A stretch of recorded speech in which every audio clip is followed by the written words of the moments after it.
میرے حبیب کریم علیہ السلام نے جس عورت کو پسند کیا، جس عورت کی تعریف کی، جس عورت کی بابت میرے نبی نے ارشاد فرمایا، وہ بڑے خوبصورت لفظ ہیں، صاحب احکام القرآن نے لکھے ہیں۔ میرے حبیب پاک نے صحابہ کی محفل سجائی، مجمع کھچا کھچ مسجد بھر گئی۔ حضور نے فرمایا بول کے بتاؤ خیر النساء کون سی ہے، عورتوں میں سب سے اچھی بی بی کون سی ہے، بول کر کے بتاؤ۔ حضرت صدیق اکبر سے لے کر مولا علی تک، حضرت علی سے لے کر جناب بلال تک، حضرت سلمان فارسی سے لے کر عبداللہ مزنی تک بھرا پڑا ہے مجمع۔ حضور نے فرمایا بولو سب سے اچھی عورت کون ہوتی ہے؟ ایک صحابی کہنے لگے حضور جس کی نماز قضا نہ ہوئی ہو، فرمایا وہ بھی اچھی ہے پر تم میری مراد کو نہیں پہنچی۔ ایک نے کہا حضور جو خامد کی تابع دار ہو، فرمایا وہ بھی اچھی ہے پر تم میری مراد کو نہیں پہنچے۔ ایک صحابی نے کہا یا رسول اللہ جو پاک دامن ہو، حضور نے فرمایا تم میری مراد کو۔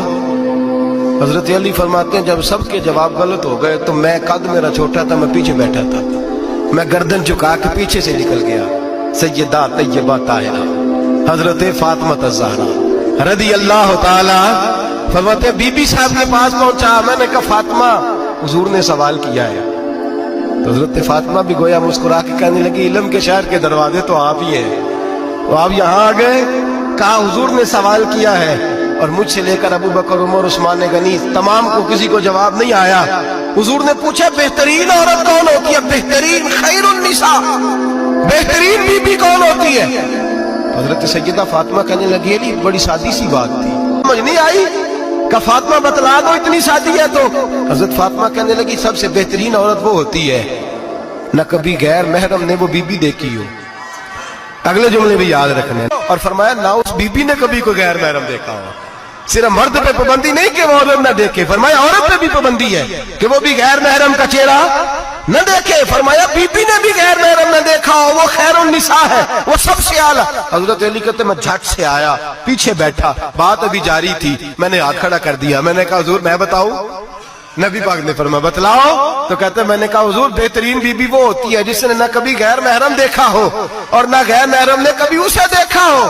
علی فرماتے ہیں میں نے جواب دیا تو میرے رسول کی آنکھوں میں آنسو آ گئے، حضور روئے اور فرماتے ہنستے مسکراتے اچانک صحابہ کے آنسو برسنے لگے، مجمع پہ کیف سا طاری ہو گیا، آنکھیں برسنے لگی۔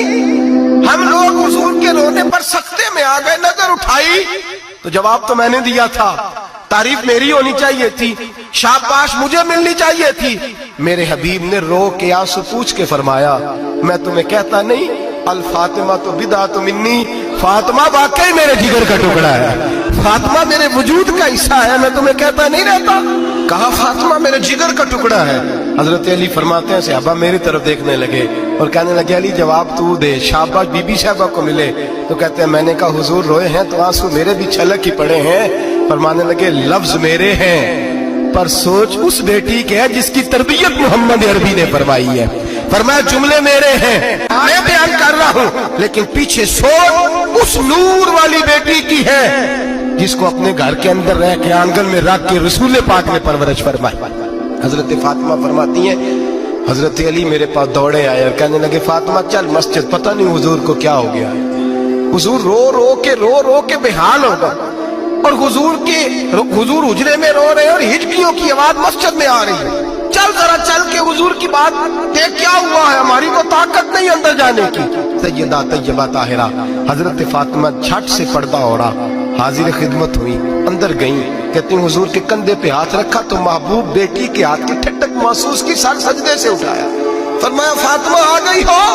حضور آئی، فرمایا چل بیٹی تو بھی ہاتھ اٹھا اور میری امت کی بیٹیوں کے لیے دعا مانگ، چل تو بھی ہاتھ اٹھا میری امت کی بہنوں ماؤں کے لیے دعا مانگ۔ محبوبہ کیا ہوا؟ میرے حبیب نے فرمایا رات مجھے دکھایا گیا ہے دوزخ میں کچھ بیویاں ہیں، ان کے بال فرشتوں نے باندھے ہوئے ہیں اور انہیں گرز مار رہے ہیں، وہ چیختی چلاتی ہیں اور مدد کے لیے پکارتی ہیں، بڑی تکلیف میں ہیں۔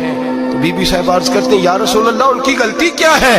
تو میرے نبی نے فرمایا وہ باریک دوپٹہ اوڑھتی تھی، وہ باریک دوپٹہ اوڑھتی تھی، ان کے بال چمکتے تھے، غیر محرموں کی نظر پڑتی تھی، انہیں دوزخ میں سزا ملے گی، وہ چلائیں گی چیخیں گی، ان کی مدد کو کوئی نہیں پہنچے گا، چل تو ہاتھ اٹھا دعا مانگ۔ حضرت فاطمہ امت کو پیغام دیتی ہیں پردہ اوڑھ دو، حجاب میں آ جاؤ، اپنے آپ کو رسول اللہ کی بارگاہ میں جھکا دو۔